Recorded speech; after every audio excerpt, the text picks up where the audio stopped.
Okay, I think I'm going to start off today with the Emanuel Baptist Church in San Francisco. Now this place was cursed from the start. In 1878, the church moved from a rented hall on 22nd and Folsom to more permanent digs at 22nd and Cat. Now a short time later, the church's first pastor, Reverend Charles Hughes, slashed his own throat with a straight razor. His replacement chose a more common method of ending it all and fired an explosive into his own head. 2 ministers, 2 lives ended early. You'd think that Mission residents would have burned the place to the ground after that and called it a day, but the church just kept trucking. The congregation moved to a new building on Bartlett Street between 22nd and 23rd in 1890, and things stayed quiet for nearly 5 years. When the Reverend John George Gibson took over the church in 1984, his predecessor had 0 issues. But the curse came back, and this time it was gorier than ever. On Saturday, April 13th of 1895, a group of church ladies was decorating the pulpit for the next day's lavish Easter Sunday celebrations. One of them found the red fluid-drenched body of a young woman in a small library storeroom. The girl had been harmed physically, and her remains had been cut and hacked, according to the Spokesman Review of Spokane, Washington. The victim had also been gagged by the assailant with a part of her underclothing that was jammed down her throat with a sharp stick. At first, the churchwoman thought the body was 21-year-old Blanche Lamont, a popular member of the congregation who had been missing for 10 days. However, the body was later identified as Minnie Williams, a woman who liked the church enough to journey from Alameda by ferry for services. Lamont only stayed missing for another day though, before a search of the church grounds uncovered her body at the top of a rickety staircase in the church's ominous bell tower. She was stripped of her clothing with her hands clasped upon her chest, according to sources. Unlike Williams, Lamont was not mutilated beyond the marks of fingers that had been pressed deep into the tender flesh and the damage done by 11 days of decomposition. The cursed church could now add a double homicide to its litany of misfortunes. Police quickly arrested Theodore Durant, a medical student and superintendent of Emanuel Baptist Sunday School, who was identified by several eyewitnesses as the last man seen with both victims. He denied killing the 2 women, but Williams's purse was found in Durant's coat during a search of his house. A pawnbroker later testified that Durant had tried to sell him one of Lamont's rings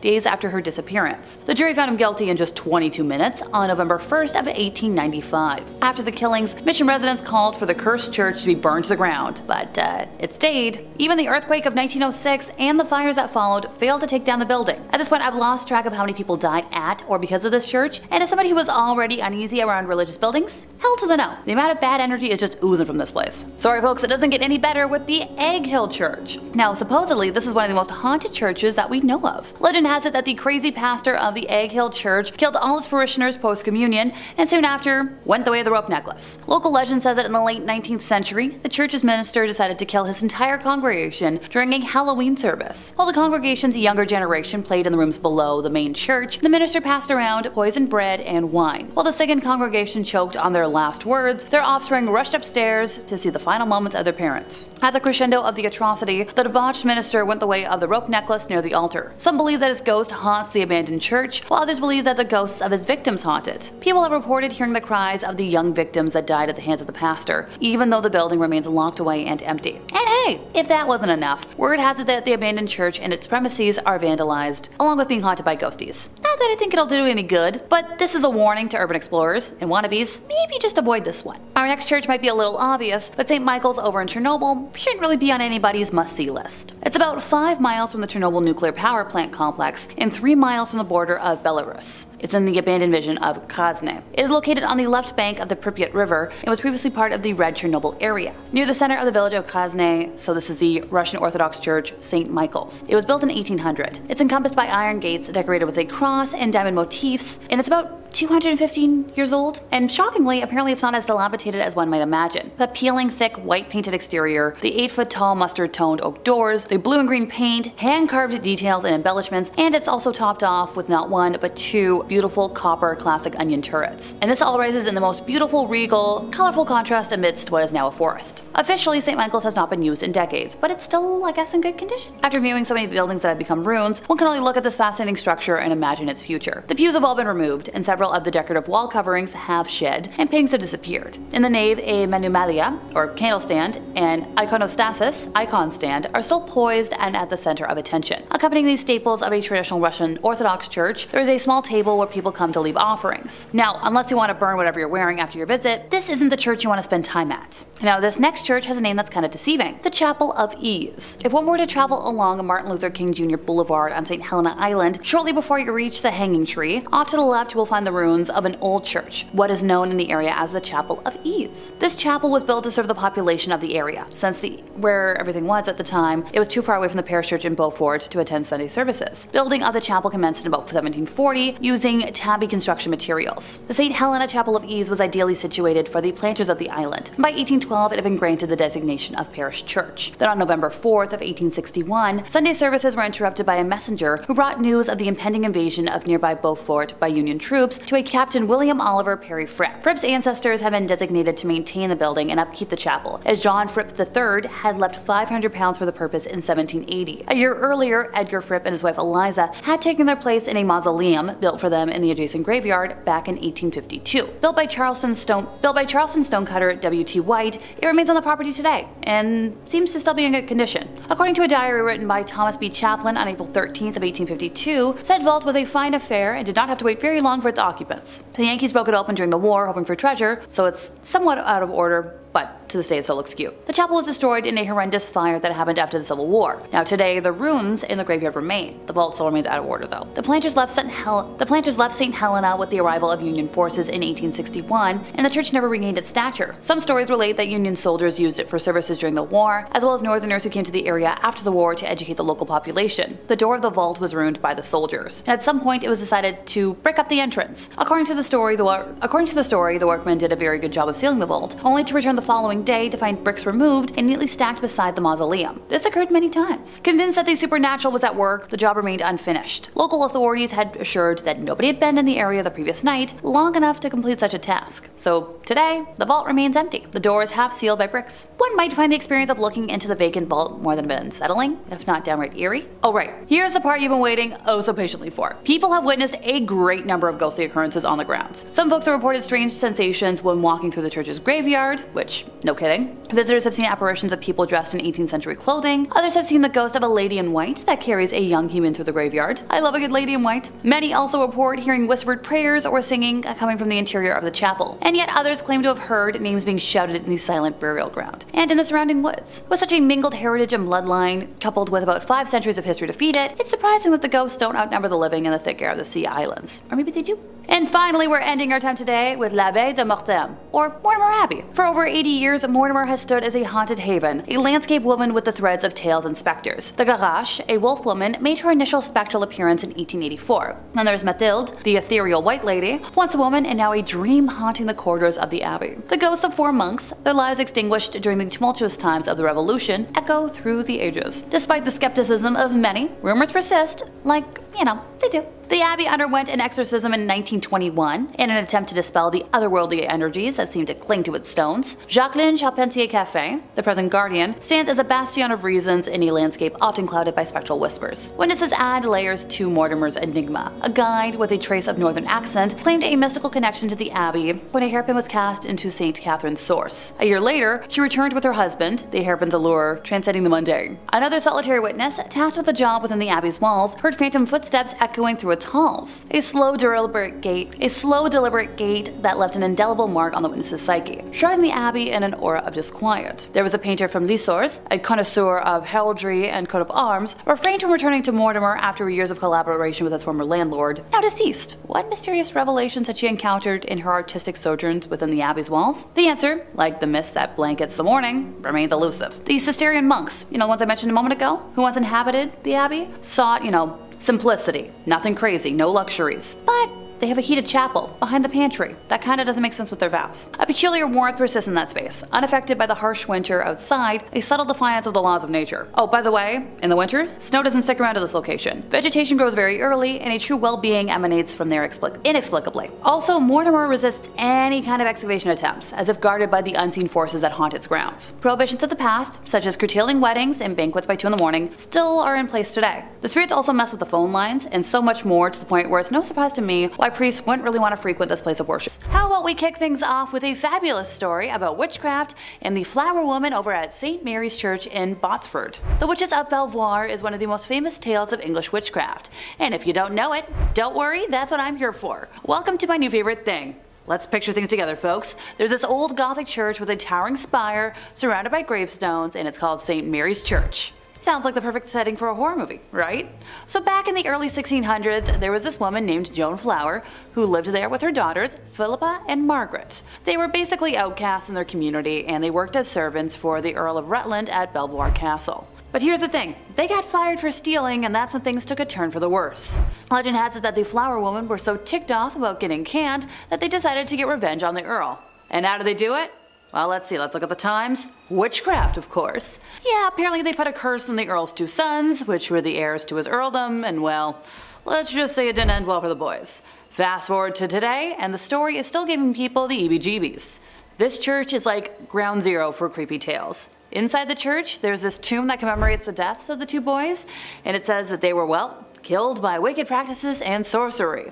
Fun little additional fact for y'all, St. Mary's Church is the only place in England where you can find a tomb that officially pins witchcraft as the cause of death. Which, that's a little chilling. No wonder the Pope wants to steer clear of this place. Who wants to mess with that kind of dark energy? So, next time you're in the area, maybe think twice before wandering into this church. Unless, you're into that whole haunted cursed tomb vibe. Which, I am. I don't look like it today, but I promise. Normally my cup of tea. Alright, so we're going to stay in England for this next entry and move over to St. Mary the Virgin in Clophill. Clophill? I looked up 5 different pronunciations and they told me 5 different things, so you tell me which one's right, folks. Originally built facing the west sometime around the year 1350, it's believed to have been erected on top of a leper hospital run by monks. I'd like to take a moment to note that it was built in the wrong direction, with churches traditionally facing east, the direction from which the sun rises, which is associated with the location of heaven and the return of the Messiah in Christian religion. Altars inside of these holy buildings would face in the eastbound direction for prayers. Some have claimed that because St. Mary the Virgin faces away from God, it thus opens the doors to hell, and ergo responsible for the tale I'm about to tell. Oh, that was a good rhyme. The building was abandoned in 1848 when the rector at the time made the decision to have a new church built, instead of expanding the previous one, which was much needed due to the rapidly growing congregation. Old St. Mary's, as was dubbed by the locals, was then primarily used as a mortuary chapel, holding bodies before they were buried in the adjacent cemetery. By the 1950s, St. Mary's had become so run down that it could no longer fulfill that use, with just the outdoor walls and tower remaining. In March of 1963, the tomb of an 18th century apothecary's wife was broken into and the bones were arranged ritualistically in the middle of the church. And once again, on Midsummer's Eve of 1969, multiple women's graves were broken into, with bones being removed and rearranged once more. While the specific individuals involved in these acts were never identified, the arrangements found resembled those used in black mass rituals performed by satanic groups at the time. After the first incident in 1963, a rare decision was made to rehallow, or in more simple terms, re-bless the altar, which was left in the building in a failed attempt to protect the building from evil. Later that year, Reverend Harold Colthurst reported stumbling upon a group of men in the building that were in the midst of a mysterious ritual, being quoted as saying that the men were trying to communicate with evil spirits, chanting some sort of mumbo-jumbo. They were definitely in league with the devil. Modern-day visitors to the now landmark have reported seeing a plethora of ghostly figures during daytime, nighttime, faint lights moving about before vanishing mysteriously, along with reports of a chilly and oppressive atmosphere even during warm days. Yeah, I can see why some religious folks might not want to go there. How about we talk about a church that might not be haunted but still has some awfulness? Built in the late 8th century under the regime of the Sailendra dynasty, Borobudur Temple took an army of workers and 60,000 cubic meters of lava rock to construct. Yet, despite its massive size and elaborate rows of Buddha statues, it was mysteriously abandoned during the 14th century and sat in the jungle, undiscovered until 1814. It was finally restored with the helping hand of UNESCO in the 1970s, and its walls have some weird carvings, depicting the tormenting of humans, beheadings, and much more gruesome visuals that throw some light on the violent buried past of the site. I can't go into detail, sadly. Despite efforts to protect the temple, a few stupas were nearly destroyed during an attack in 1985. As the site is quite near to a few active volcanoes, the temple has also received its share of volcanic dust and earthquake events. The efforts for conservation have always been made after similar events have happened though, so they're trying to keep it. In the style of a step pyramid, the temple has 6 square bases, topped with 3 circular layers and a large main stupa. Pilgrims and visitors alike follow a guided path to the top of the complex, which leads them around the monument a number of times before reaching the peak. And along the way, the path is marked by 500 Buddha statues and thousands of reliefs that depict daily life in Buddha's Java. It's not spooky, but you still don't want to go there. So technically this next place isn't a church, but it's a religious building, and that counts in my book. Time to check out the old Ursuline Convent in New Orleans. which is a classic place for all things weird and ooky spooky. The Ursulines have been in Louisiana since the early 1700s and have inhabited a series of buildings up to the present day while working with schools, charities, and orphanages. Apparently back in the 1720s, the French government sent young ladies to their settlements in America as prospective wives for the settlers there. It makes sense. The mesdemoiselles arrived with their belongings in chests or casquettes and took up residence with the nuns until they could find husbands. According to legend though, they weren't carrying the usual possessions one would find in the luggage of a group of girls at the time. No dresses, books, shoes, money, iPods, no hair ribbons, no brushes. No, these young ladies were carrying vampires. Yeah, vampires in their luggage. Good thing this was in the 1700s because there's no way the TSA would let vampires get through security anymore. They're so strict about what you can bring on planes these days. No liquids in containers greater than 3 ounces, no sharp objects, no aerosol cans, and no undead monsters. Ugh. And here I was hoping to bring a vampire back when I go to the States in a couple of months. Anyways, the legend suggests that the girls were permanently locked in the 3rd floor attic of the old convent with their unusual carry-ons. And to this day, the superstitious locals believe that the vampires sneak out of the convent to feed at night. Although how they sneak out of a building they were locked in is beyond me. Hey look, since the young women were trapped in the convent along with the monsters, I hope that the vampires were at least gentlemen enough to romance the young ladies with sparkly romps through the forest while calling them spider monkeys, or at the very least, the women are keeping them away from the vervain. And if you got either of those references, or both of them, I love you. Alrighty everybody, we're gonna end today with a personal favorite, the Abbey of the Black Hag. Locally known as St. Catherine's Abbey, or simply as Old Abbey, it's located roughly 2 miles east of the village of Shanagolden, in the townland of Old Abbey. Can you guess where it got its name? One of the earliest recorded nunneries in Ireland, with its first official record being around 1298, this place was built on land donated by John Fitzthomas, and has the typical layout for abbeys of its time, with a dining hall, cells, isolated meditation areas, and other rooms still able to be identified amongst the ruins today. During the 15th century, there was a major battle for supremacy in the area between the Earl Fitzgerald and the prestigious Butler family, of which the earldom of Ormond belonged. It got to such an extent that the local bishop was known to pray for peace between the families at masses. During one of the nightly attacks, Earl Fitzgerald attempted to get his wife to safety, but as he was pulling her onto his horse, an arrow pierced her thigh, shattering the bone and spraying red bodily fluids. As he rode on, the countess appeared to have succumbed to her injury, leading the earl to seek sanctuary at St. Catherine's. The heartbroken man was certain his wife had passed, so he swiftly buried her beneath the altar and continued elsewhere to find safety. As the night went on, the nuns and residents began to hear hair-raising screams and made the decision to rebury the countess in the hopes of bringing her peace. When they dug up the body, they discovered her fingers were broken, her nails had been torn off. The poor woman had been buried alive, with a very slow and tumultuous end of her life. To this day, it is believed the countess has been unable to find peace and continues to scream in anguish, waiting for her husband to save her from a fate truly worse than death. Moving slightly ahead in time, we come to the Black Nun herself. Described as one in the order that wasn't content with being humble, helping others over herself, and the servitude to God, she instead craved power. The hag had her own cell, where she worshipped Satan and performed black magic, becoming a slave to the occult. Now this was the highest form of blasphemy in the church, and the other nuns in the order fled the abbey, while the hag remained in her now House of Darkness.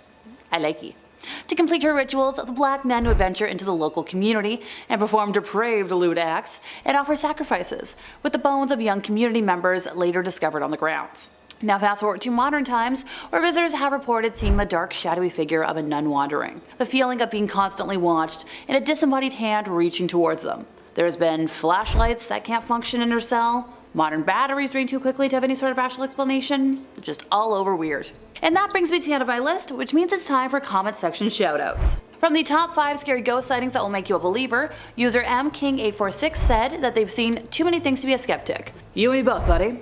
Analise Bloom6765 also said they're a believer. They've had weird and paranormal, demonic things happen to them years ago. Yeah, no, trust me, I get it. And finally, Willie Gutierrez 2337 mentioned that they stay on the Queen Mary every year while working a reggae fest right across the street from it. And it's normal to see ladies walking towards you from afar and just disappear. They got used to it. Well damn, I guess I need to book a trip. Number 5. St. Mary the Virgin Church, Clophill, England. I gotta say, that sounds like it's a fake place, like where Sir Topham Hatt lives. Well, not only is it real, but it's home to a bone-chilling haunted church, St. Mary the Virgin Church. Now, St. Mary was built in 1350 outside the main settlement of totally real place Clophill. Traditionally, churches are built facing the east. I didn't know that. It's so it can align with the sun rising, which in Christianity is associated with heaven and the Messiah. Messiah. Churches have their altars facing east so you pray in that holy direction. Well, St. Mary's just had to be a little different, and this church is facing the west, facing away from God. And it's why some people believe the church is hosted to evil spirits, as facing west means they've shunned God and opened their doors to the devil. Paranormal investigators have strongly suspected the church as being host to satanic rituals. As the church fell into disuse, it became a popular spot for vandals, and if you believe the legends, black magic. In 1963, a local couple saw two people wandering around holding a human skull, which definitely I think would cause you to look twice. The people told the couple that they had found the skull in St. Mary's, where it had been jammed into a wall. When the couple went to investigate, they found on the floor a breastbone, pelvis, and leg bones, all laid out in a pattern used for black mass. Pretty spooky. Scattered cockerel feathers and tracings of two crosses filled in red were found inside the church as well. And as if that wasn't slightly unnerving enough, they also found that 6 graves of women in particular had been tampered with as well. All signs seem to be pointing towards some dark rituals happening at St. Mary's Church. Common sightings at the St. Mary's Church range from smaller scale things like strange screeching during the night or hearing the bell going off despite being long abandoned, and the more threatening reports seeing tall, dark figures wandering the ruins of the church, perhaps getting themselves ready for another ritual, or perhaps they've been contacted by a ritual and are arriving. Only thing I know is I won't be checking out the midnight mass there anytime soon. And if you're interested in way more scary stories of all manners, cryptids, conspiracies, churches, hauntings, aliens, we've got a little bit of everything at Top 5 Scary. So click on through, find something to get cozy with, and subscribe, and make sure you hit that bell so you catch all of our videos as they drop. But do all that stuff at the end of this one, okay? Because we got way more haunted churches for you coming right up. Number 4. Our next entry on the list today is going to be the Aquia Episcopal Church. And if you haven't said that, try saying that 10 times fast. I dare you. Located in picturesque Stafford, Virginia. The church has 200 years of history to it, which means it's also got approximately 200 years worth of ghost stories to study. When the church was first built way back when in the 18th century, it was stained by an unfortunate tragedy. You see, the surrounding areas were exhausted by war and the lack of resources, food, and money, and as such, brigands would take to the dark country roads to attack innocents during the night for whatever they had on them. Well, one young woman was hiding from a gang of highwaymen and marauders and sought out the church as a safe haven. Unfortunately, the bandits eventually caught up with her and she met an untimely end. Now, these men were never caught for their crime, and her body was not found for hundreds of years, left there to rot and decompose. And many believe that because of this, her spirit is tied to the church. And there have been several reports of hauntings ever since the discovery of those accursed bones. Visitors mention hearing footsteps frantically scattered around at night. These footsteps break into a run, but if you go searching, you'll never be able to find anyone attached to them. Voices can be heard in the room where she was attacked, some saying it sounds like a call for help or a painful scream of a struggle. Some go so far as to say they saw a transparent apparition of the woman in the church's windows or on the balcony. One story comes to us from a custodian who worked the graveyard shift there in the 1990s, claiming that he saw a ghostly woman's face floating above the graces, and says that he saw her smiling at him through the balcony windows before she vanished. One last one on this church. In the 1990s, to celebrate the bicentennial anniversary, the church sent out an invitation to a group of Civil War reenactors to fight a mock battle on its ground. During the night, one of the reenactors was complaining that there was a red and orange light that was flickering the entire night during the church that prevented him from sleeping. The man explained this to the father of the church, and the father explained back that there was no electricity in the vestry, and that the light must have been the spirit confused by why the Civil War had started up again. Imagine, you're a ghost, you're already out of time, and then you look outside and you see guys from your time? My little ghostly sense of the world would be so thrown off. I would have to buy a new ghost calendar. Number 3. Monaster Nagayal Duff, or Abbey of the Black Hag if you don't got all that time. Wow, you see that? You see what that church is called in that little chyron below me right now? I'm just supposed to pronounce that with like my lips? Okay, it's also called the Abbey of the Black Hag, and that's what we're going with. We're not calling it that other thing.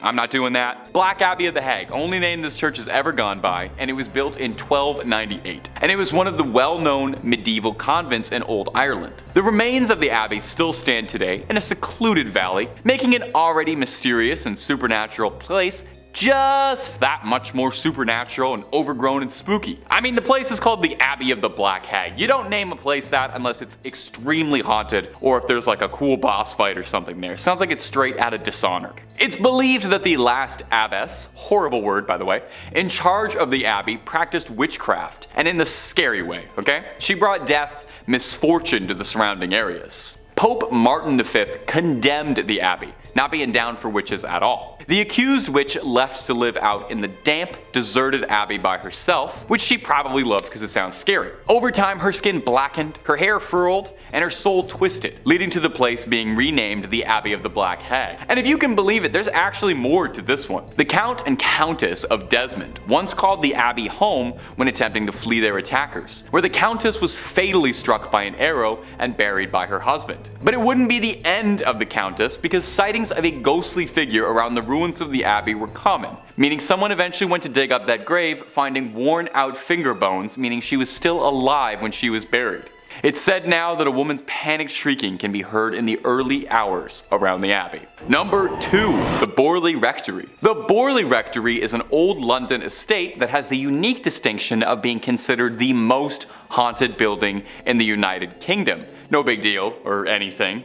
Almost immediately after its construction, stories of hauntings started to creep out. One of the first local legends says that in the 12th century, a priest and a nun had a naughty little affair, and when they were discovered, the nun was bricked up and left to rot in the nearby church. Since then, they say that her spirit roams the rectory. In 1900, 4 daughters of the then estate owner all said that they saw a nun wandering around the estate late at night. They tried to talk to her, but got no response back, just a scary ghost stare. The family claimed they'd see this nun around the property, and on one occasion they thought they saw the spectral apparition of a horse-drawn carriage with a headless rider, some real Sleepy Hollow stuff. From there on, there was all these reports of bizarre sounds or strange shadows creeping out the corner of your eye. In 1927, the estate changed hands, as the original family owning the estate had all passed on, and a new family, the Smiths, had moved in. Shortly after, they discovered a human skull in the cupboard in a brown bag. Which is not a great housewarming gift, to be honest. They reported poltergeist behavior, unexplained footsteps, lights flicking around them, and the same sightings of headless specters. Now, they only lasted 2 years, not being down for any of the hauntings or skulls in cupboards, any of that business. And the next family, the Foysters, didn't have much better luck. They had objects flying around their home, and on one occasion claimed their daughter was attacked by something truly horrible. They moved out as well. And the last owner of the rectory would be Captain Gregson, who accidentally lit the estate ablaze while unpacking, although insurance claims they think the fire was started intentionally, perhaps in a desperate attempt to cast away whatever evil has been trapped in the Borley Rectory for so long, or perhaps he unintentionally unleashed it out into the world. Time will tell. At number 1, Mortemer Abbey. Mortemer Abbey is a monastery in the forest of Lyons, France. A real old church built in 1134 on marshland, near the stagnant water of the drainage lake. The monks dug it out to try and dry the marshy land around the Fulbrock stream, which was called the Dead Pond. In French, Mortemer, which is where the name comes from. You can kind of hear it there. Mortemer, you know. Perhaps it's this history of being built on a dead pond is why Mortemer Abbey was doomed to be haunted. Now, the abbey flourished for centuries, but over time started to become claimed by the passage of time, and it fell into decline and disrepair. In the 17th century, there was an attempt to try and rebuild the abbey and recapture its former old glory, but the decline was already pretty present and had set in by that point, and by the time of the French Revolution, only 5 monks still remained in the abbey. Eventually, the abbey would collapse entirely and go private, and in 1863, the abbey would find itself in the hands of a rich Parisian family, the Delarues. Mr. Delarue moved his wife and his sons into the abbey, but soon discovered they weren't the only tenants. While walking the lawns, the young people of the house saw a light from the library. As if by an invisible hand, these hatches unfastened, their handles turned, and the windows and doors all opened.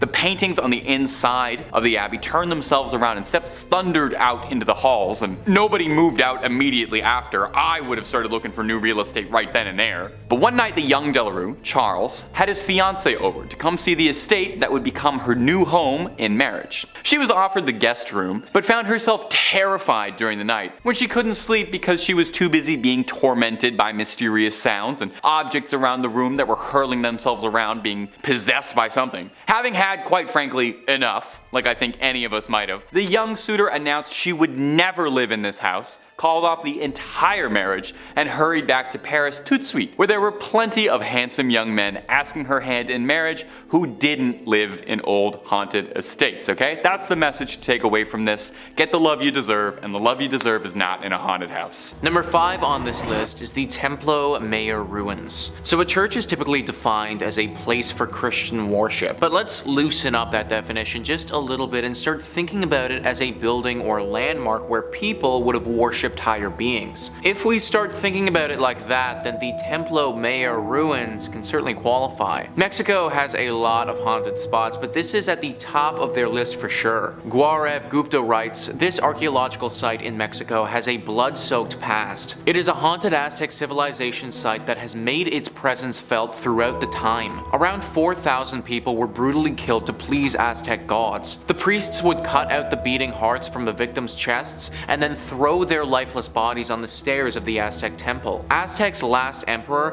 Cuauhtémoc, made his last stand invading Spanish armies before he was tortured and killed. This Aztec is now a museum, and tourists report strange sensational feelings and sightings of shadow figures. 4,000 people were likely sacrificed here. That is a truly absurd amount of sacrifices. Then throw on the fact that a great battle took place here, and you end up with so much death. Needless to say, these spirits of those that passed have never really left. Glowing orbs are always spotted at this place, especially in the evening. There have been reports of these glowing orbs touching the people and transporting them to the world of the dead. They go into a hypnotic state and can't move, sort of like what happens to people in the latest season of Stranger Things, if any of you have watched that. They have a very hard time explaining what has happened to them after the fact, but they know that it was the dead. This is accompanied by a giant beam of light that flashes into the sky. There is evil here, there just has to be. All of the death that has transpired over the years has left a horrible stain on this place,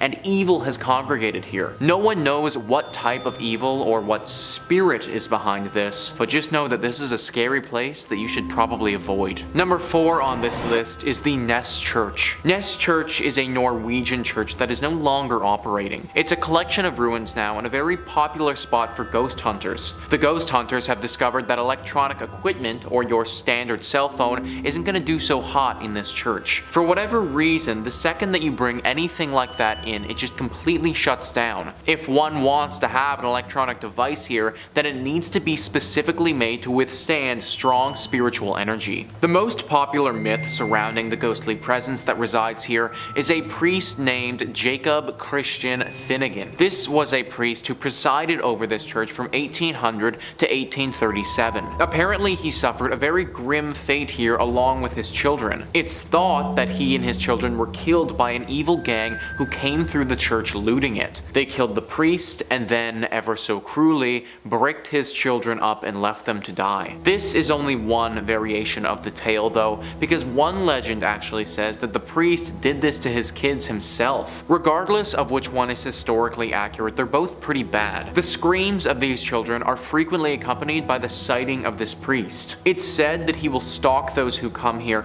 and follow them around, giving them a horribly uneasy feeling. It's very likely that if you go by yourself, this ghostly priest will attack you and could do some serious damage. Maybe he wasn't evil when he was alive, but he certainly is now. Number 3 on this list is Greyfriars Kirk and Churchyard. As the name Greyfriars might hint, this church is located in Scotland. History Hit says, with the kirk tracing its origin to 1598 and the graveyard dating back even further to the 1560s, Greyfriars Kirk and Kirkyard in Edinburgh is said to be one of the most haunted religious sites in the world. Known for body snatching and violent ghosts, the famously fearsome site has even been referred to by Scottish poet Robert Louis Stevenson. The site's most famous ghost is the Mackenzie poltergeist. George Mackenzie, who was known during his lifetime as a ruthless persecutor of Scottish Covenanters, a Presbyterian movement in the 17th century. His spirit was reportedly released in 1999 when a homeless man looking for somewhere to sleep broke into his final resting place, the Black Mausoleum. Next to this mausoleum is the former Covenanters prison, which housed some 1,200 members of a failed anti-government revolution in 1679. Only 257 prisoners came out alive, with the remaining dead said to haunt the churchyard. The negative energy that surrounds this church is said to be so strong that it's attracted some pretty powerful beings. The devil is the one being that people associate with this place. Some believe that this church is actually a secret lair for the devil, that these other demonic spirits are working to keep us away from this place so the devil can fulfill his evil agenda. If this is the case, then I think that we should do as the devil wants and leave it alone. Number 2 on this list is Borley Rectory. Built in 1863 in England, this is one of the most famous haunted churches in the world. We can thank the personalities of Ed and Lorraine Warren for bringing it into the spotlight,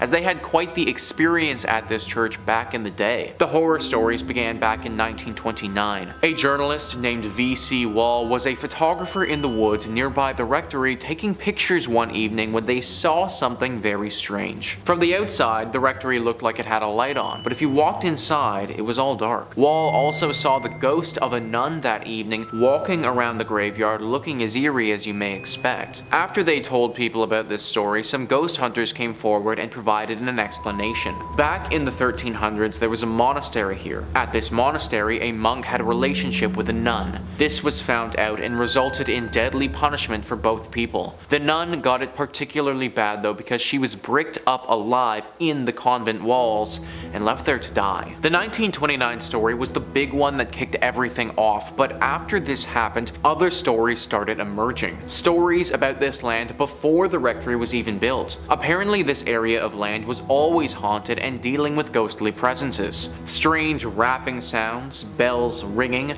objects moving and flying around without anyone touching them are all very common sights at the Borley Rectory. The ghost of this nun is also a regular character here, making herself known to newcomers quite often. You may even see the ghost coach. A headless phantom coach driver is said to be around the area and will approach people every now and again and take them away. Why anyone would ever get into a coach driven by a headless ghost is beyond me, but apparently it happens. Everything about this rectory and land is evil, and it needs to be avoided. And finally, number 1 on this list is Nidaros Cathedral. This is not only Norway's most important cathedral, but also one of the most haunted as well. I mean, in all honesty, it literally looks like Dracula's castle if Dracula's castle was a cathedral. It was constructed in the 1300s, but the actual hauntings didn't begin until relatively recently in its lifetime. In 1924, Bishop Mary Gleditch saw something pretty scary and gruesome. The ghost of a monk who had a massive slash directly across his neck. Ever since that day, this monk is seen very regularly. Nobody knows why though. People and historians have looked through the history of this cathedral and can't seem to find any record of a big monk population ever staying here. However, it doesn't make sense that this random monk ghost would just show up out of nowhere, so you have to imagine that he was here at some point before. You also have to imagine that he got that cut on his neck here too. All of it is very dark and mysterious and makes you wonder what else happened here that wasn't documented. Coming in at number 5, we have Oradour Church in France. Located in central France, a few miles from Limoges lies a now abandoned town called Oradour-sur-Glane. The town is now filled with empty houses, train lines that are out of order, and a sign of tragedy. With roadside walls pocked with bullet holes, fire marks, scorching stone houses, the church roof has gone through some massive explosion. This tragedy happened on June 10, 1944, when Adolf Diekmann received information from members of the Vichy regime that SS officers had been captured and were being held by members of the French resistance at Oradour-sur-Glane. Diekman led his team to Oradour-sur-Glane intent on revenge. Whether he went to Oradour-sur-Glane instead of Oradour-sur-Veris on purpose or whether he mixed up the two towns because of the similarity in their names is something we will never know. The men of the village were quickly rounded up, then herded into a variety of surrounding barns and garages as the women and children were confined to the local church. Then a gas explosion was placed in the church and lit aflame. There was only a handful to survive the tragic accident that happened at the church of this town. With all the lives lost in the church and surrounding town of that night, it is said to be haunted by many spirits. As some witnesses report, as they stand at the church's windows at night, they see the dark spirits of the people who lost their lives walking through the ruined village's deserted streets. Others state they often smell the aroma of burning wood and flesh as it lingers over this abandoned village. Until recently, the new residents would leave gifts along the border of the village of the martyred as a peace offering for the spirits that still haunt the church. In the end, we will never actually know the reason behind the attack upon the Oradour church on June 10, 1944,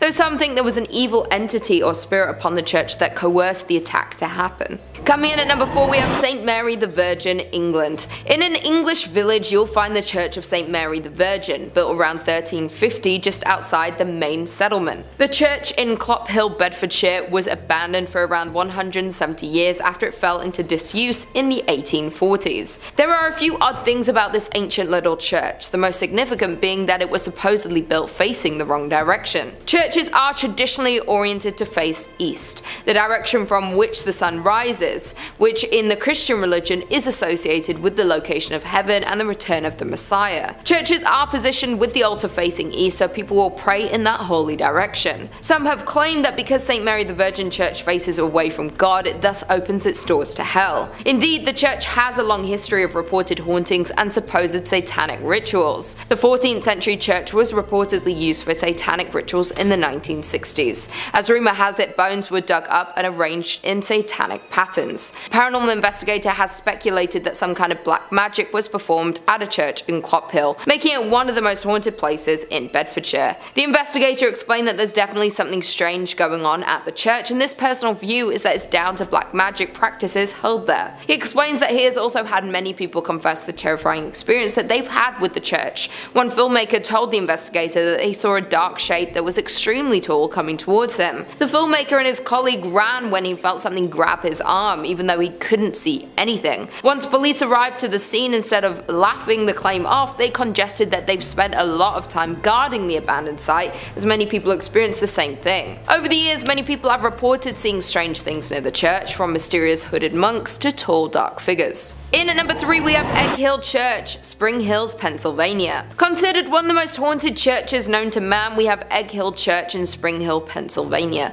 The church was built in 1860 and was out of use by the 1920s. The most well-known story about Egg Hill Church is of the great number of people that supposedly lost their lives. This occurred at the turn of the century in the 1800s, when the pastor at the time ended the life of his whole congregation by poison and kept them in the nearby woods. Other stories say that the pastor only ended the life of the people of the parish. He reportedly would end their lives one by one under the mysterious circumstances and got away with it, until the day that he would be discovered, where he would end his own life in the church. Some who have been to the church say they have seen drawings of pentagrams and goats appear on the walls and ceilings, written by some unknown entity. Others say that from outside the church you can hear strange noises coming from the inside when the church is locked up and supposedly empty. Some claim the sounds are similar to children's voices. Therefore, there is no doubt that this haunted church has the potential to be cursed by the devil. In at number 2, we have Aquia Episcopal Church in Virginia. This church is said to be one of the most haunted churches in Virginia. Legend says that the church and the church graveyard, which has graves dating back to 1738, are both home to paranormal activity that has taken place for over 200 years. Even the early years of the church being opened were marked with tragedy. In the mid-18th century, a woman was hiding from a group of men within the church's walls and lost her life. Even more upsetting was the fact that she was not discovered until years later, when the church reopened after the Revolutionary War. War. No one knows exactly the details of the loss, yet there have been several claims of paranormal activity since. Her hair just as blonde as the day she lost her life. At that time, the church had lost funding due to the Revolutionary War, and that might have been the reason why no one discovered her body until later. Moreover, it's been said that blood stains from the murder remained on the floorboards for nearly 100 years,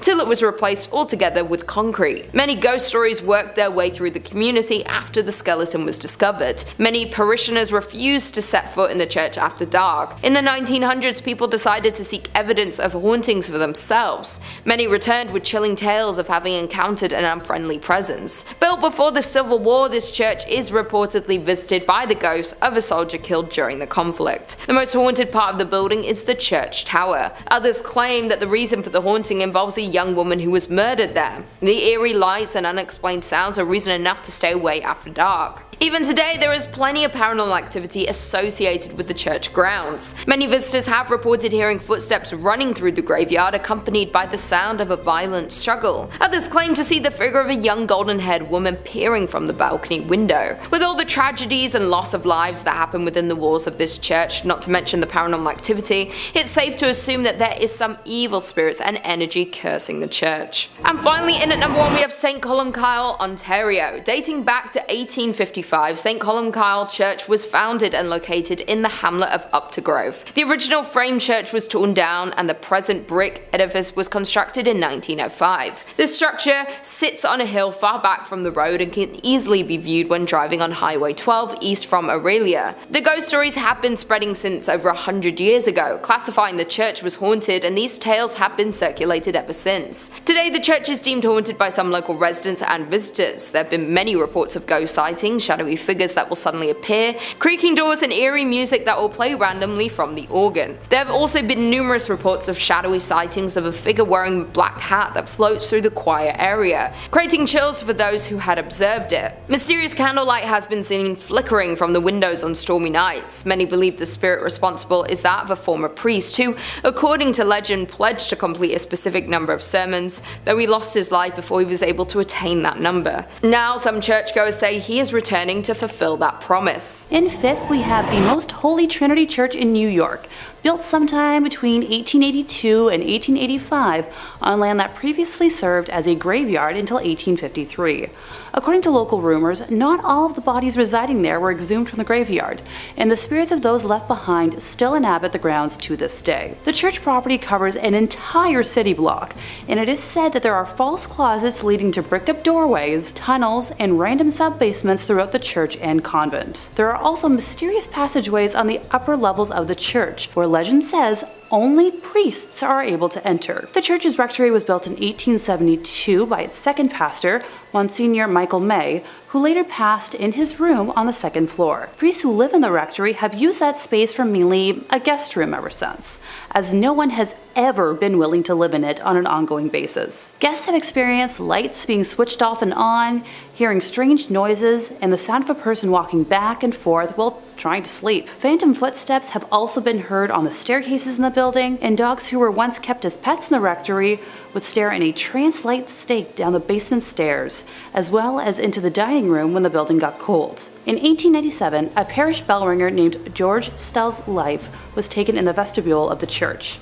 Though there was a suspect in the case, a former parishioner who would later be executed for an unrelated ending of life, no one was ever convicted of the crime. The red fluids of Mr. Stell's, as well as the red handprint of the killer, is believed to still be on the wall in a stairway leading to the bell tower. George's ghost still roams the church and is believed to be the reason why the bells will ring suddenly, vowing not to leave until his death has been solved. Moving on to our 4th place position, we have the Aquia Church of Stafford, Virginia. While the congregation was established in 1711, the physical parish wasn't built until 1751. It was a gorgeous brick building built on a peaceful hilltop with a 2-story crucifix floor plan, which otherwise known as a cruciform, which was considered a rather unusual style for colonial churches. Aquia was built to replace 2 earlier sites of the Overwharton Parish, which were constructed around 1680. The inside of the church burned down in 1754 and was not rebuilt until 1757. It was then shut down from the Revolutionary War until the Civil War due to lack of funding, before reopening as a stable, campsite, and hospital for Union forces. It was during this closure that a young blonde woman was traveling the dark country roads, rural Stafford County, when a group of highwaymen accosted her. This time period was full of exasperated uncertainty from the war, and with it a severe lack of resources, food, and money. Men would wait hidden on the side of roads to steal the valuables from people walking or riding by their hiding spots. She ran from the men to the sanctuary of the church, but was only able to hide for a little while before they broke inside and ended her life. Her body was hidden in the tower, and the men were never caught. It wasn't until after the Revolutionary War ended in 1775 and the church was ready to reopen for services that what was left of her was discovered. A skeleton with golden blonde hair that was as intact as if she had been freshly slain. The red fluid that spilled on the floor from her death was impossible to remove. Despite using every trick known to man, the stains remained in the tower for well over 100 years, until during a modern renovation when the redness was covered up by concrete. With the facility still being in use today, members of the church have mentioned hearing footsteps walking around at all hours of the day and will break into a frantic run around the church at night, but no one is there. Noises can be heard in the empty tower, with some saying it sounds like a struggle, others describing a groan, whistle, or even a call for help. Many have also mentioned seeing a transparent woman in the church's windows, on the balcony, or even in the graveyard, dubbing her Blonde Beth after the hair of the skeleton. In the 1900s, brave people would try to stay overnight at the church, but were chased away by what they described as an unfriendly presence. A custodian working in the graveyard saw a ghostly woman's face floating above the graves, while another man saw a woman smiling at him through the balcony windows before she vanished. In the middle of this creepy sandwich, in third place, we're taking a closer look at St. Mary the Virgin, located on the outskirts of Columbkille, England. Originally built facing the west sometime around the year 1350, it's believed to have been erected on top of a leper hospital run by monks. I'd like to take a moment to note that it was built in the quote-unquote wrong direction, with churches traditionally facing east, the direction from which the sun rises, which is associated with the location of heaven and the return of the Messiah in Christian religion. Altars inside of these holy buildings would face in the eastbound direction for prayers. Some have claimed that because St. Mary the Virgin faces away from God, it thus opens its doors to hell, and ergo responsible for the tale I'm about to tell. The building was abandoned in 1848 when the rector at the time made the decision to have a new church built, instead of expanding the previous one, which was much needed due to the rapidly growing congregation. Old St. Mary's, as was dubbed by the locals, was then primarily used as a mortuary chapel, holding bodies before they were buried in the adjacent cemetery. By the 1950s, St. Mary's had become so run down that it could no longer fulfill that use, with just the outdoor walls and tower remaining. In March 1963, the tomb of an 18th century apothecary's wife was broken into, and the bones were arranged ritualistically in the middle of the church. And once again, on Midsummer's Eve of 1969, multiple women's graves were broken into, with bones being removed and rearranged once more. While the specific individuals involved in these acts were never identified, the arrangements found resembled those used in black mass rituals performed by satanic groups at the time. After the first incident in 1963, a rare decision was made to rehollow, or in more simple terms, re-bless the altar that was left in the building, in a failed attempt to protect the building from evil. Later that year, Reverend Harold Colthurst reported stumbling upon a group of men in the building that were in the midst of a mysterious ritual, being quoted as saying that the men were trying to communicate with evil spirits, chanting some sort of mumbo-jumbo. They were definitely in league with the devil. Modern-day visitors to the now landmark have reported seeing a plethora of ghostly figures during the day and nighttime, faint lights moving about before vanishing mysteriously, along with reports of a chilly and oppressive atmosphere even during warm days. In second place, we're visiting l'Abbaye de Mortemer, or Mortemer Abbey. It was originally built in 1134 on land gifted by King Henry I. The stagnant water of the drainage lake, which was dug out by the monks to dry up the marshy land, was called Mortemer, or the Dead Pond, giving the monastery its name. Totally not ominous or anything. The monks constructed what was then one of the largest monasteries in the world on said land. The legend says that after the passing of his only son, King Henry wanted to reform his daughter Matilda and had her locked in a room in the abbey for 5 years. The anger and hate she felt from being sent away and isolated stained and seeped into the walls of the monastery, cursing it for eternity. After her eventual release, she went on to live until 1167, when it said her spirit returned to Mortemer Abbey to haunt the area as the White Lady. She is said to appear on nights close to a full moon, moaning as she drifts through the now ruins of the monastery. Those that have seen her report that she alternates between wearing black and white gloves. If she appears to you with white gloves on, you're destined for good luck. But if she appears with black, you'll be expected to pass within a year. Alas, Matilda is not the only spirit one must worry about if visiting the abbey. When the monastery was at its peak in the 1500s, a frail and suffering woman was brought to the monks with an illness it was believed that only they could aid. It was revealed that she was possessed by the spirit of a wolf and cursed to become a werewolf for several nights. The monks chained her to a room and conducted multiple exorcisms in an attempt to eradicate the spirit. The monks were able to exorcise the evil wolf spirit or demonic force out of the woman, but it then attached itself to the grounds and walls of the monastery. Several hundred years later, in 1884, a man named Roger Saboureau was hunting in the woods nearby when he was attacked by a large werewolf. He shot it multiple times, killing the creature, but when he returned home at dawn, he found the body of his wife bearing wounds matching those he had given the wolf. People say the spirit of Roger's wife and his own heartbroken spirit still wander the area when the moon is full. The abbey was exorcised by the church in 1921, but still remains haunted to this day. And coming in first place, we have the Abbey of the Black Hag, locally known as Monasterengalegduff. Please don't curse me for my pronunciation. St. Catherine's Abbey, or simply as Old Abbey. It's located roughly 2 miles east of the village of Shanagolden, in the townland of Old Abbey. Gee, can you tell where it got its name? One of the earliest recorded nunneries in Ireland, with its first official record being around 1298, it was built on land donated by John Fitzthomas, and has the typical layout for abbeys of its time, with a dining hall, cells, isolated meditation areas, and other rooms still able to be identified amongst the ruins today. During the 15th century, there was a major battle for supremacy in the area between the Earl Fitzgerald and the prestigious Butler family, of which the Earldom of Ormond belonged.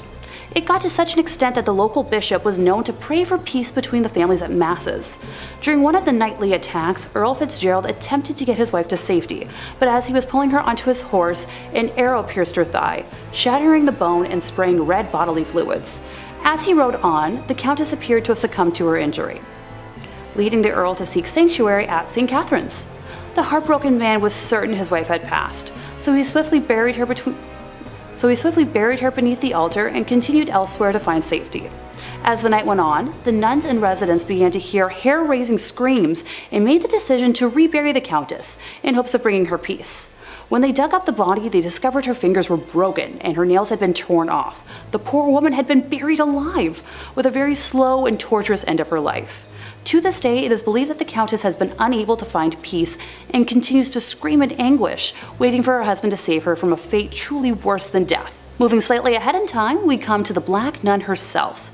Described as one in the order that wasn't content with being humble, helping others over herself, and the servitude to God, she instead craved power. The hag had her own cell, where she worshipped Satan and performed black magic, becoming a slave to the occult. This was the highest form of blasphemy in the church, and the other nuns in the order fled the abbey, while the hag remained in her now house of darkness. To complete her rituals, the Black Nun would venture into the local community and perform depraved, lewd acts and offer sacrifices, with bones of young community members later discovered on the grounds. In modern times, visitors have reported seeing the dark, shadowy figure of a nun wandering, the feeling of being constantly watched, and a disembodied hand reaching towards them.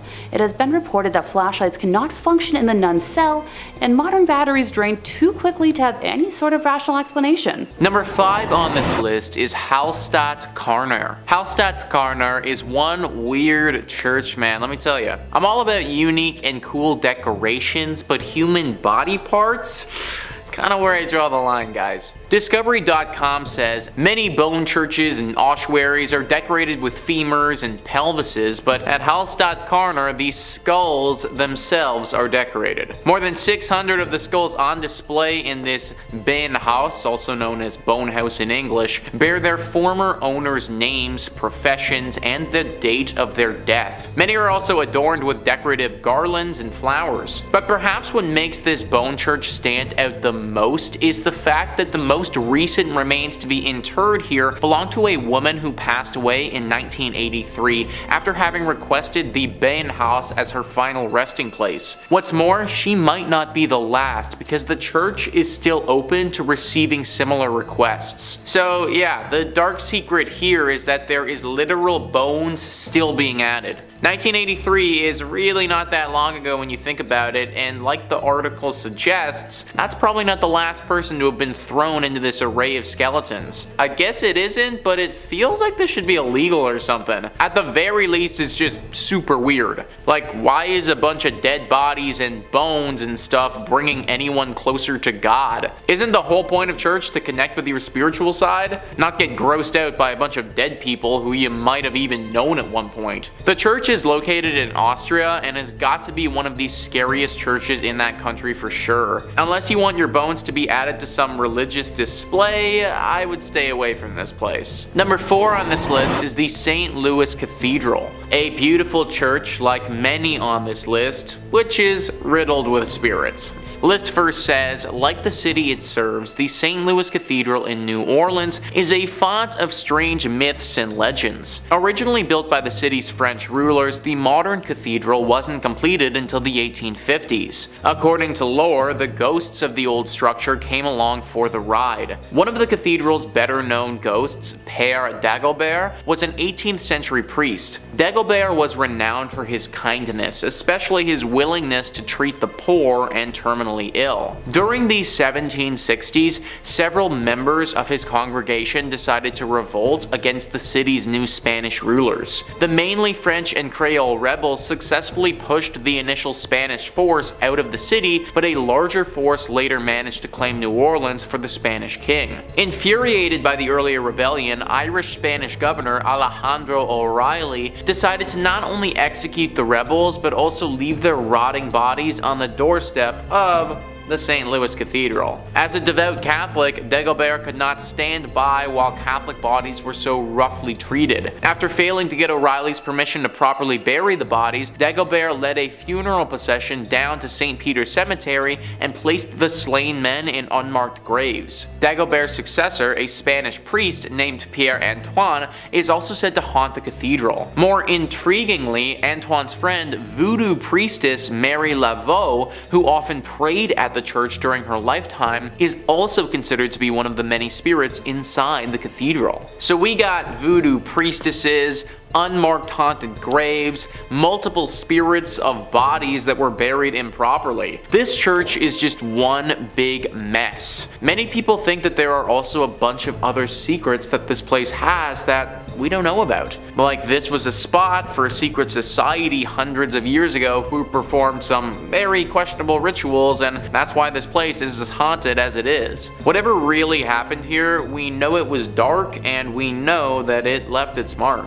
Number 3 on this list is Egg Hill Church. This church was home to one of the worst tragedies a church has ever been host to. I've never been a real churchgoer myself, but from my understanding, love, life, spirituality, all of this is supposed to be in the air when you go, and the whole reason for doing so. Death and hate and violence, that's all supposed to be left at the door. Pennsylvania's Egg Hill Church didn't quite do that. Instead, they invited death into the church on one particular Halloween night. Many years ago, the whole community gathered into the church on Halloween. The priest passed around bread and wine as is customary, but this bread and wine was a little off. In fact, it was very off. So off that everyone who had it died. It was poisoned. It's unknown whether the town had collectively decided to end their lives together that night or if this was all the priests doing, but either way, tens to hundreds of people's bodies lay lifeless on the ground when it was all said and done. Now, what are we left with? Well, the ghosts of all of these people, obviously. Even worse than that, the spirit of this evil priest still lingers here too, and apparently, he isn't done with the living. He's said to be very dangerous and wants to drag visitors down with him and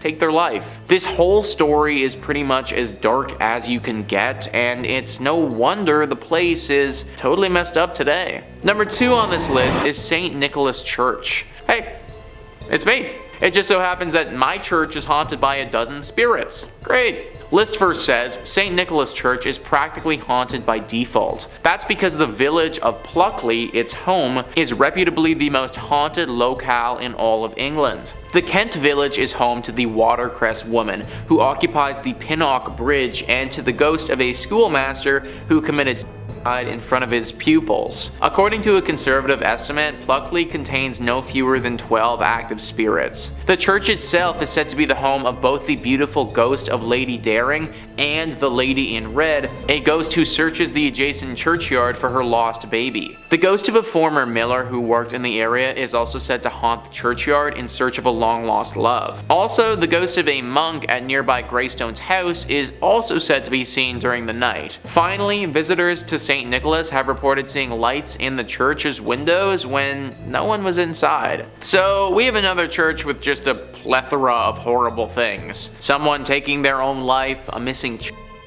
a man who has lost his loved one. My question is, why did all of this happen at this one church? Like, what really caused all of this to transpire in the first place? Are we just supposed to believe that it's all coincidence, or is there actually something more afoot here? I think that's the real secret, and sadly, I don't know if we're ever going to be able to find the true answer. And finally, number 1 on this list is St. Andres on the Red. Just that name alone, on the Red. Like, of course this place had to have some dark secrets. List first says, St. Andrews on the Red, completed in 1849, is located in the town of Selkirk, which is more or less a suburb of Winnipeg. It's the oldest stone church in Western Canada, and it may be the region's most haunted thanks to the spirits of former plague victims. Other apparitions are said to populate the church's graveyard. Eyewitnesses have reported seeing a ghostly man clad in black and a mysterious woman in white. Also, a disembodied pair of red eyes have startled the visitors in the past, while a ghost car has been noted not far from the church's main entrance. If you're thinking about visiting the church or graveyard, be wary. Those who've claimed to have seen the various apparitions also reported having terrible nightmares the following nights. Most of these nightmares apparently involved the gates of the cemetery,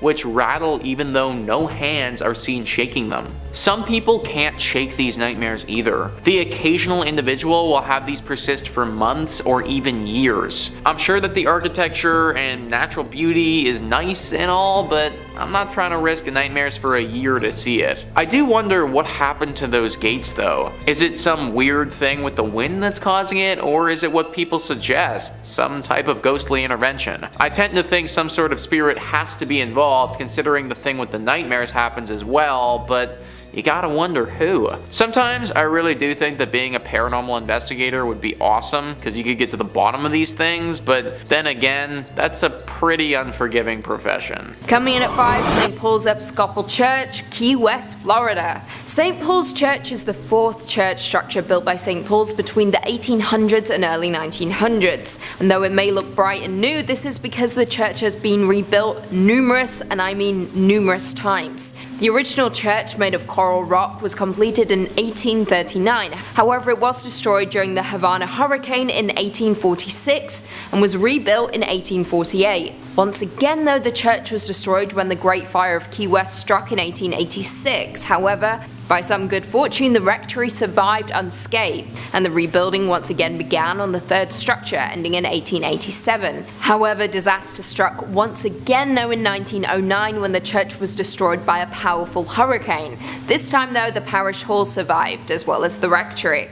The church was once again rebuilt, and construction was completed in 1919. However, during all of these rebuilds, it was discovered that the site was once a Seminole burial ground, with the land being previously owned by the Fleming family before the church was built, and the land was only granted after the widow was assured her husband's remains that were interred on the land would not be disturbed. However, this is where it gets spooky. Legend has it that the promise was broken, and the widow's husband, John William Charles Fleming, was removed from the site. Spookier still, according to some locals, his ghost still wanders the site. Other apparitions have been reported as well in the graveyard, one being a ghostly group of children who were killed in a fire set by a jealous deacon who was taking revenge on his unfaithful wife. Yeah, yikes.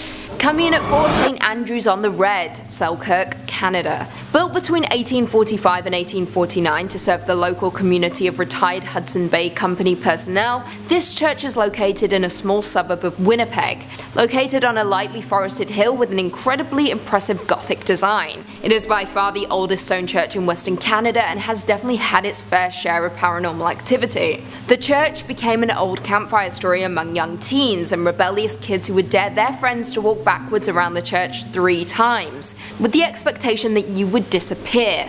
Now of course that never actually happened, but it was still a frightening tale to tell children so they didn't wander through the cemetery at night. Now what makes this church truly chilling is that victims of influenza, diphtheria, typhoid and tuberculosis from the early colonial era were interred here, and their restless spirits are said to still wander the grounds of the church. Specifically, some visitors have reported disembodied red eyes floating through the cemetery, organs playing spontaneously, as well as a mysterious woman cloaked in white who is known to rattle the gates of the church.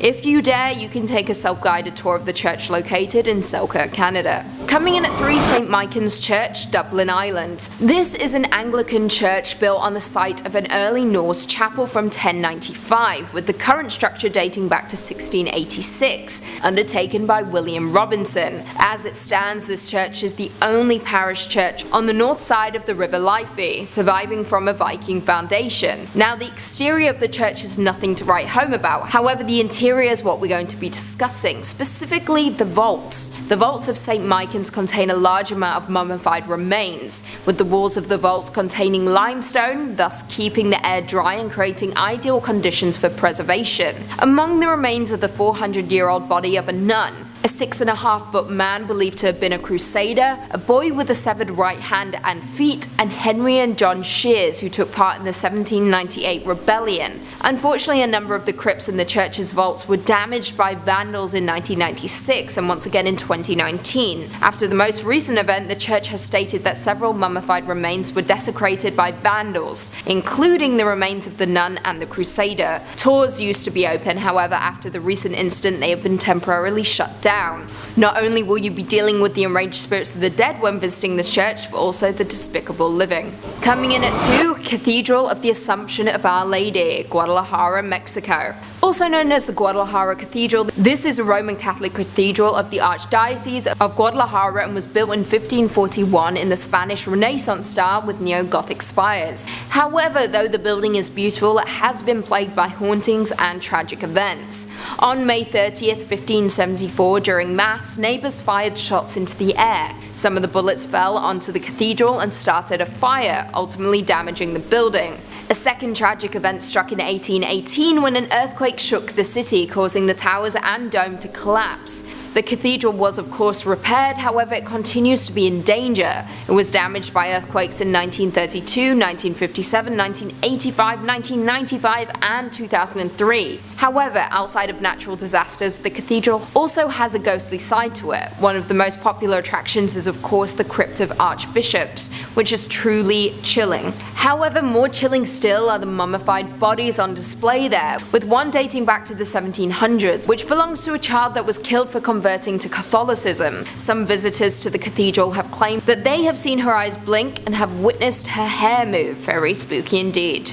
And finally, coming in at number 1, St. Thomas Anglican Parish of Mulgoa, New South Wales, Australia. Designed by Reverend Thomas Mackinson and built from 1836 to 1838, this church is incredibly striking with a Gothic revival design and is said to be one of the most haunted churches in not just Australia, but in the world. Though the church is youthful in appearance and located in a semi-rural area, it is hiding an incredibly dark and tragic history. Legend has it that 2 young boys died in a fire in the bell tower of the church after a prank went horribly wrong. Since that fateful day, any kind of light, even candles, anger the spirits of the boys' restless spirits. According to a Facebook group, Haunted Places of Sydney, they say, I quote, "There's an urban legend that claims that if you drive laps around the church at night, the headlights of your car will switch off, and if you continue, the car will stall." However, it isn't just the church's legend that is creepy. The surrounding cemetery is also filled with monuments that date back almost 200 years ago. With monuments that date back almost 200 years, adding to the creepy factor. As of right now, the church is owned by Anglican Church Property Trust and was added to the New South Wales State Heritage Register on April 2nd, 1999. Number 5 on this list is the Lady of Guadalupe Church. This church is located in New Orleans and is known to the locals as being one of the most haunted spots in the whole city. This location hasn't always acted as a place of worship, but for a long time was a chapel that you really didn't want to end up at. That's because for the longest time it was actually called the Old Mortuary Church. As I'm sure that you can probably guess, the crowd that entered this place wasn't the liveliest. In fact, using the word live to describe them is just flat out incorrect. New Orleans was hit hard many a time with epidemics, with yellow fever being especially bad. There were times during the city's history where the dead were too many to handle and they had to go somewhere. Enter in the old mortuary church. Thousands upon thousands of bodies have went through these doors over the years. In fact, for the longest time, the only people this place saw were the pastors who were here and the countless dead. Everyday citizens were too scared to come here for fear of catching the disease and wouldn't even risk going to see their departed loved ones. Obviously, all this death has left its ghostly mark. Eventually, it was turned into a full-fledged church that people attend, but not before the spiritual damage had been done. Nowadays, the spirits of some of those who died during this harsh period in New Orleans history still haunt the area. Glowing orbs have been seen by those who frequent the church, floating around at nighttime. Subtle and faint moans can be heard echoing throughout the walls, as if the moans themselves were wind blowing through the church. The ghost of a man has said to approach people from time to time, claiming he needs help and that he was never sick to begin with. This is definitely one of those churches who's seen its fair share of tragedy over the years, and it shows. However, believe it or not, it may not be the most haunted church in New Orleans, but more on that later. Number 4 on this list is St. Helena's Chapel of Ease. This chapel is located in South Carolina and is a ruin of its former self. A website all about Beaufort, South Carolina writes, "The chapel was destroyed in a horrendous forest fire that happened after the Civil War. Today, the ruins of the chapel and a graveyard remain. The vault still remains out of order to this very day. The planters left St. Helena with the arrival of Union forces in 1861, and the church never regained its stature. Some stories relate that Union soldiers used it for services during the war, as well as Northerners who came to the area after the war to educate and train the former slave population. The door of the Fripp's vault was ruined by the soldiers, and at some point it was decided to brick up the entrance. According to the story, workmen did a very good job of sealing the vault, only to return the following day to find the bricks removed and neatly stacked beside the mausoleum. This had occurred many times. Convinced that the supernatural was at work, the job remained unfinished. Local authorities had assured that no one had been in the area the previous night long enough to complete such a task. Today, the vault remains empty. The door is half sealed by bricks. One might find the experience of looking into the vacant vault more than a bit unsettling, if not downright eerie. Ever since that moment, regular ghostly sightings have been reported here. A woman dressed in 18th century clothing carrying a child through the graveyard is one of the most frequent apparitions that takes form. People have also talked about hearing people singing here even though they'll be completely by themselves. Usually these songs sound like church songs and are quite beautiful actually. Also, just a general feeling of uneasiness has been reported at this spot very often. This place clearly has a very strong spiritual presence, and I'd highly recommend giving a prayer before entering it. Number 3 on this list is Nidaros Cathedral. Located in Norway, this is referred to by locals as the most important Norwegian cathedral and also the most haunted. Taking a look at this thing on the outside, it's certainly very beautiful, but also gives me some serious haunted vibes. And those vibes are well founded.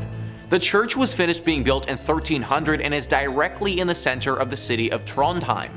It's certainly been around for a large part of Norway's history, however the hauntings at this church have been pretty recent relative to how long it's been around. It all started in 1924 when Bishop Mary Gleditsch saw something pretty scary and gruesome. The ghost of a monk who had a massive slash directly across his neck. This monk has been spotted haunting the church ever since, but the weird thing is, nobody knows why.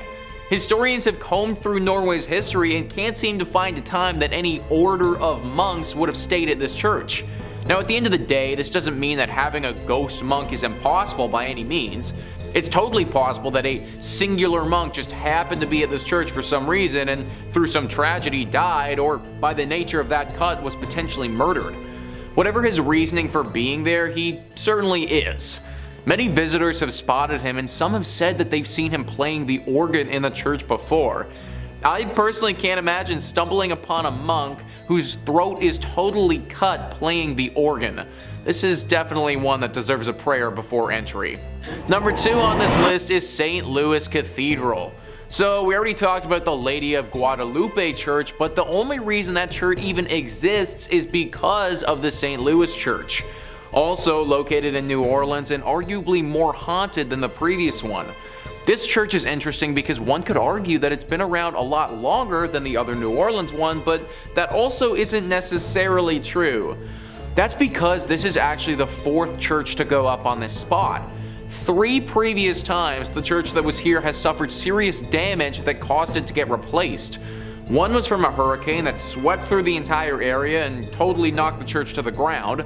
One was by a raging fire, and one was simply by wear and tear of being around for so many years. It was during one of the times that this place was in disrepair that other church was built. Along with these incidents, it should also be noted that the church used to be used to bury some of New Orleans' prominent figures.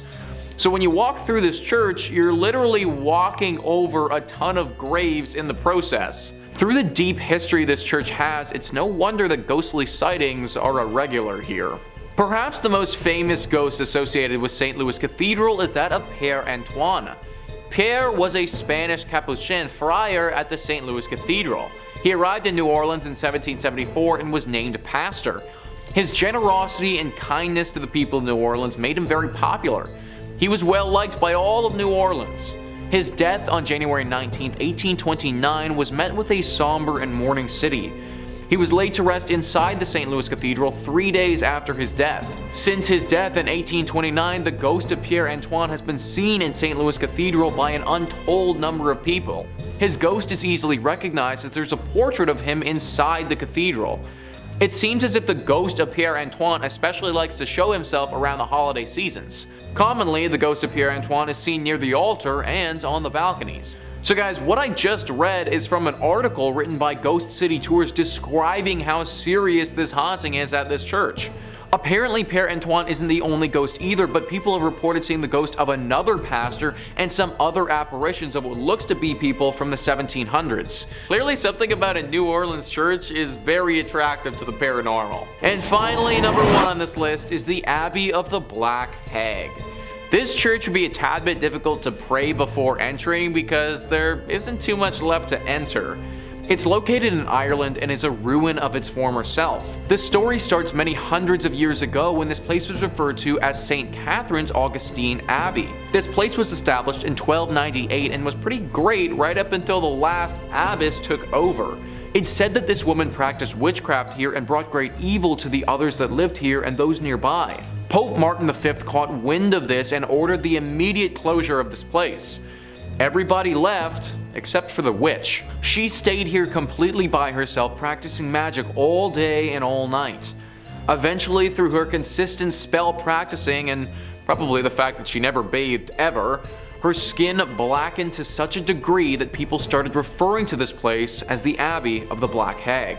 Apparently, this witch still resides here to this day, and the locals fear going here and risking her wrath. Tales have been told of livestock going missing, weird symbols appearing in the ground, and even the occasional child wandering into this area, never to be heard from again. I feel like praying before you go to a place like this might not actually help that much. In fact, I'd just try avoiding it altogether if I was you. Number 5 on this list is the Borobudur Temple. Borobudur Temple is located in Indonesia and is frankly extremely beautiful. It's located on the island of Java and is one of the biggest Buddhist temples in the entire world. It truly looks like something from a legend or from something directly out of an Indiana Jones movie. Now, it was built many hundreds of years ago between 780 AD and 840 AD during the Selandria dynasty. There's a lot of lore that surrounds this temple and a ton of mystery. Located in a very remote location, it kind of got forgotten about for several hundred years. Then in 1970, it was almost rediscovered by UNESCO, and it was decided that they would try and rejuvenate it to its former glory. Now, during the process of rediscovering this beauty, they also rediscovered the darker side of this place, which has people believing at least at one point the devil may have been hiding here. Gruesome visuals etched into the interior of this temple depicting some just horrible things. Torture, beheadings, displays of sheer violence that I can't get into detail on YouTube about. Some awful drawings showing what would have gone down here at one point in history. Also, along with these acts of violence, some drawings that seem to point to the presence of the devil. Drawings looking at potential rituals that would have been performed in honor of this devil. People worshipping the devil and praising him, all of that. Nowadays, it's pretty understood that this place no longer hides the devil. But for several hundred years, it's very possible this could have been a bit of a stronghold for either the devil or another evil spirit. Number 4 on this list is the Chernobyl Church. Now, I imagine a lot of you have heard about Chernobyl before, the devastating accident that went down in Ukraine back in 1986. If you aren't familiar, then basically a huge nuclear power plant exploded, which caused the worst nuclear accident the world has ever seen. It killed 31 people right off the bat, and then several more over the years from radioactive poisoning. That area where the blast occurred has been closed off to the public, and rightfully so. It's literally still radioactive to this day, and if people were to go into the 20-mile radius that's closed and then proceeded to stay there for an extended period of time, they would certainly feel the negative effects of doing so. All of this has left for a very creepy abandoned city vibe that looks like something straight out of the apocalypse. Most of the buildings here are horribly worn down and starting to fall apart. After all, it's been over 30 years and no one has looked after them at all. Which is why it's very strange to see the church in this village still in perfect condition. Recently, somebody entered into the radiation zone and went into this church. They were shocked to see that the church itself on the inside was still in perfect form. Even though everything around it has been hit hard with decay, this building still remains how it was. Why? Well, the person taking these photos didn't know, and they didn't stay too long to find out. Apparently, after entering, it wasn't long before they started to feel a very ominous presence. Something deep and dark and sinister lurking here, not wanting to be found. As if entering the church woke whatever this thing was from its slumber, and it wasn't ready to be woken. This individual got out of there as fast as possible and didn't want to investigate further, but it got me thinking that this church might be hiding the devil. A horrible accident occurs where tons of people perish. The whole city gets abandoned and no one can come into this area for over 30 years. And this one flimsy little church is still totally intact and looking pristine. It seems a little bit too suspicious for me. If this is the case and this church is hiding the devil, then we can take it a bit further too. Now the real question comes out about how the Chernobyl accident really went down. Maybe the devil, or whatever demonic creature is living in this church, had some role to play. Number 3 on this list is Greyfriars Kirk and Churchyard. This church is located in Edinburgh in Scotland. History Hit says, with the Kirk tracing its origin to 1598 and the graveyard dating back even further to the 1560s, Greyfriars Kirk and Churchyard in Edinburgh is said to be one of the most haunted religious sites in the world. Known for body snatching and violent ghosts, the famously fearsome site has even been referred to by Scottish poet Robert Louis Stevenson. The site's most famous ghost is Mackenzie poltergeist George Mackenzie, who is known during his lifetime as a ruthless persecutor of Scottish Covenanters, a Presbyterian movement in the 17th century. His spirit was reportedly released in 1999 when a homeless man looking for somewhere to sleep broke into his final resting place, the Black Mausoleum. Next to this mausoleum is the former Covenanters prison, which housed some 1,200 members of a failed anti-government revolution in 1679. Only 257 prisoners came out alive, with the remaining dead sent to haunt the churchyard. This church is haunted by so much negative energy that people around the area believe it's actually attracted the devil. Basically, all of this evil has gotten the devil's attention, and it's possible that one of those evil spirits that's hiding out is the devil in disguise. It's also believed that the devil may have released all of these demonic spirits to keep people away from this place, as he's doing something sinister. We may never know for sure though. Number 2 on this list is the Church of St. Mary the Virgin. This church is located in Bedfordshire, England, and can very easily be a hiding spot for the devil. Bedfordshire Live says, the Church of St. Mary the Virgin in Columbkille, Bedfordshire was abandoned for about 170 years after it fell into disuse in the 1840s. During this time, the church fell into ruin as it lost its roof and became a focal point for vandalism, antisocial behavior, and according to ghost hunters, black magic. Over the years, many people have reported seeing strange things near this church, from mysterious hooded monks to tall dark figures. The 14th century church was reportedly used for satanic rituals in the 1960s. As rumor has it, bones were dug up and arranged in satanic patterns. Damien Odell, head of the Anglia Paranormal Investigation Society, theorizes that the hauntings are what remain of black magic rituals from many years ago. He explained, "There's definitely something strange going on at the church, and my personal view is that it's down to black magic practices held there. I think it's possible for a group of Satanists to conjure up something and leave it behind. A sort of guardian or elemental." He added, "If this is the case, it certainly does its job because it frightens the living daylight out of people." Other theories speculate that it's haunted because it's facing the wrong way. Churches traditionally face east, the direction from which the sun rises, which is associated with the location of heaven. However, because St. Mary the Virgin faces away from God, it's said to have opened up its doors to hell. Many locals have thought that this church is the literal church of the devil because of all the sightings and the fact that it's facing towards hell rather than where it should be facing. Even if it isn't the devil that is here, it's clear that there is some sort of demonic presence for sure. Personally, I would avoid this church at all costs if I was you. And finally, number 1 on this list is Egg Hill Church. Egg Hill Church is one of the creepiest and scariest churches on this list, and it's for good reason. The church is located in Pennsylvania and has seen a horrifying atrocity committed there in the past. Before I even get into the tragedy that went down here, let's just take a look at this place and how creepy it is. It's this small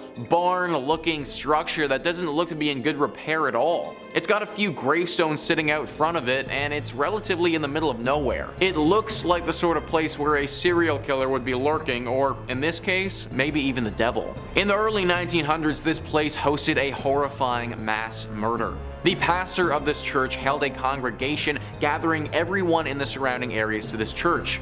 When they were all inside, he chained the door shut and murdered everyone. He wasn't just interested in his visitors though, because right after he was done with that, he took his own life as well. This was obviously a major shock to the community when it happened, but even to this day, it's left people baffled. The pastor apparently never showed this sick and sadistic nature in his character before, and this act of terror came out of thin air.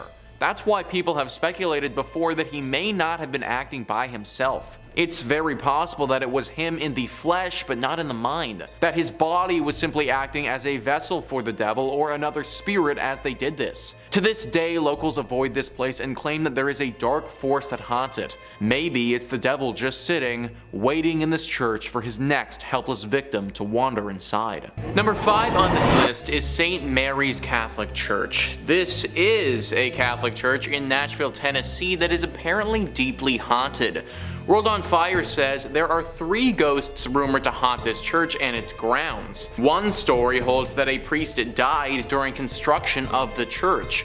Another story claims that during the Civil War, a Catholic priest serving as a chaplain for the Confederate Army was shot and killed in the church. There's another rumor that the ghost is the spirit of Bishop Richard Pius Miles, the first bishop of Diocese of Nashville, who died in 1860. He was buried in the church basement and supposedly still haunts his old stomping grounds.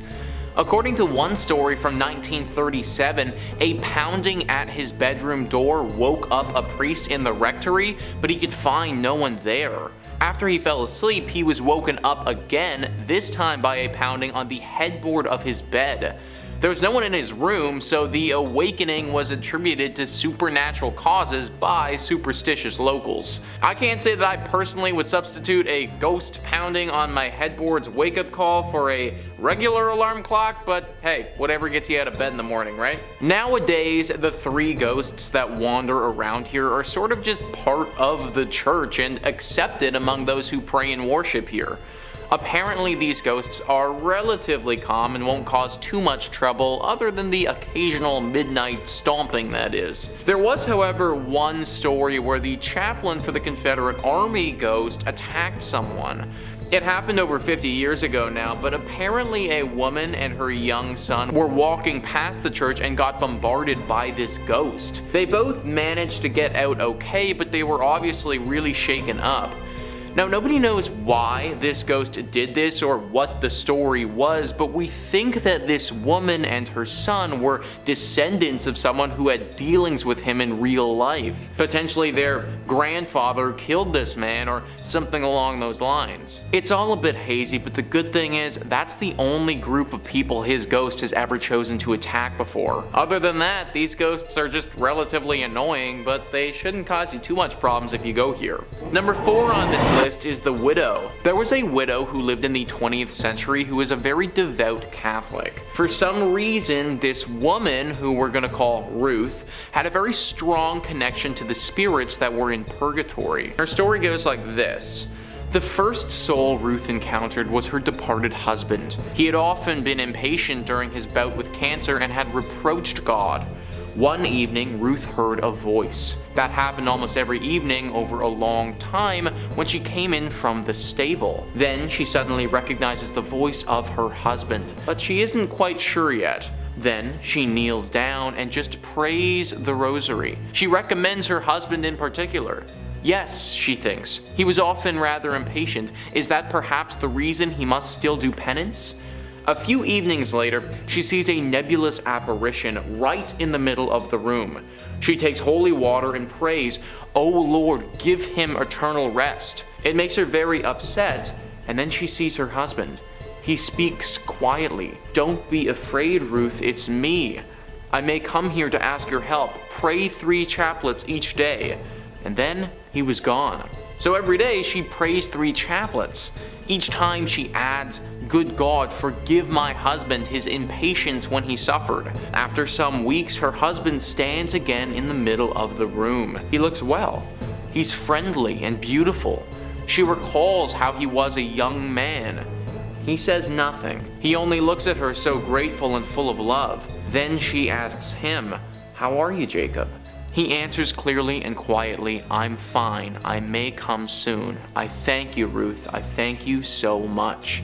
And after this, he never appeared again. So that's a pretty famous story, and Ruth went on to interact with many ghosts like this in purgatory through her life. In fact, some people started to speculate that she may even be a ghost herself as well.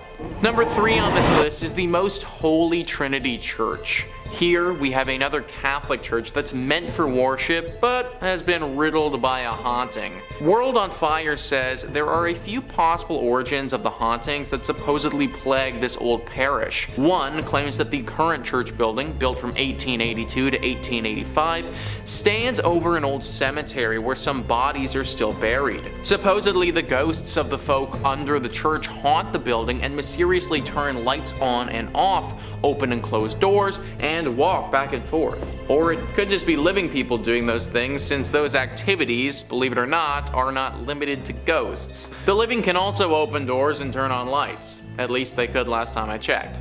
Or maybe I'm a ghost and I don't even know it. Anyways, another source of the ghost legend is that one of the first pastors of the church, Monsignor Michael May, passed away in his bedroom and continues to haunt the church grounds. Apparently, visitors hear mysterious steps at all hours of the night, and dogs have been known to stare as if in a trance at the stairs and dining room of the rectory. In all honesty, dogs staring at things, definitely not indisputable ghostly evidence.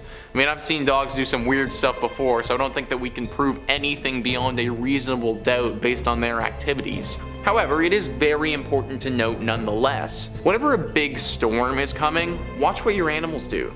I bet that they'll go and hide or act differently right before a massive thunderstorm or a tornado or something. Us humans, we don't even notice it, we don't sense it at all, but they definitely will. This sort of weird sense, it also translates to ghosts as well, so maybe the dog really is seeing something from the afterlife at this church. Number 2 on this list is Analise Michelle. This is a very sad story where there may not ever have been any ghosts involved, but they sure thought that there was. Wikipedia says, when Michelle was 16, she experienced a seizure and was diagnosed with psychosis caused by temporal lobe epilepsy. Shortly thereafter, she was diagnosed with depression and was treated by a psychiatric hospital. By the time she was 20, she had become intolerant of various religious objects and began to hear voices. Her condition worsened despite medication, and she became suicidal, also displaying other symptoms for which she took medication as well. After the taking of psychiatric medications for 5 years failed to improve her symptoms, Michelle and her family became convinced that she was possessed by a demon. As a result, her family appealed to the Catholic Church for an exorcism. While rejected at first, true priests got permission from the local bishop in 1975. The priests began conducting exorcism sessions, and the parents stopped consulting doctors. Analise Michelle stopped eating food and died of malnourishment and dehydration after 67 exorcism sessions. Michelle's parents and the 2 Roman Catholic priests were found guilty of negligent homicide and were sentenced to 6 months in jail as well as a fine.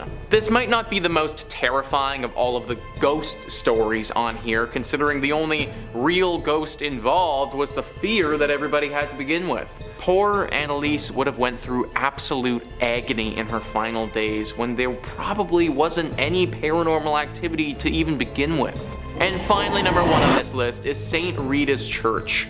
Several decades ago, there was one heck of a ghostly interaction that went down at this church.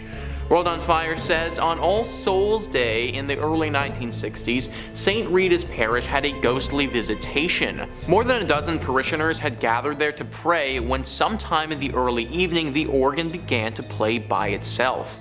Suddenly, 6 robed monks appeared, 3 wearing black and 3 wearing white. The parishioners attempted to flee, but they found the doors of the church were locked. The phantom monks moved towards the parishioners while the organ continued its dirge. Finally, the vision faded as a disembodied voice whispered, "Pray for us."